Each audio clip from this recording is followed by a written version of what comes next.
Halo teman-teman dan Bu Kiki.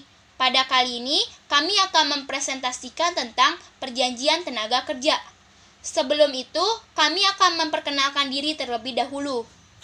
Kami dari kelompok 3 yang beranggota saya Evelyn Pascalia, Garcia Clarita, Jessica Sanders, dan Melissa.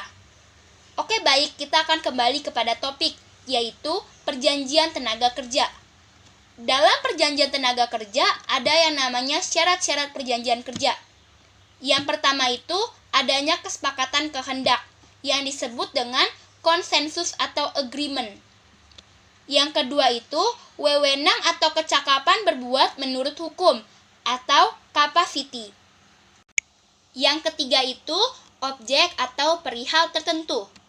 Yang keempat itu, kuasa yang diperbolehkan atau halal atau legal. Dari keempat syarat-syarat tersebut, ada juga alasan utama perjanjian kerja. Yang pertama tadi kan adanya kesepakatan kehendak. Alasannya itu, kesepakatan kehendak menjadi syarat utama. Karena sah atau tidaknya suatu kontrak di mata hukum harus ada kesesuaian pendapat kedua belah pihak tentang apa yang diatur oleh kontrak tersebut. Dan kesepakatan kehendak dikatakan tercapai jika tidak terjadi salah satu unsur-unsur. Yang pertama, paksaan, yang kedua, penipuan, yang ketiga, kesilapan. Yang kedua tadi kan ada wewenang atau kecakapan berbuat menurut hukum. Alasannya itu, syarat wewenang berbuat menurut hukum itu penting karena pihak yang melakukan kontrak haruslah orang yang oleh hukum, karena memang berkewenangan membuat kontrak tersebut. Dalam pasal 1330 KUH Perdata, yang tidak cakap untuk membuat perjanjian yaitu orang yang belum dewasa, mereka yang berada di bawah pengampunan, dan wanita yang bersuami.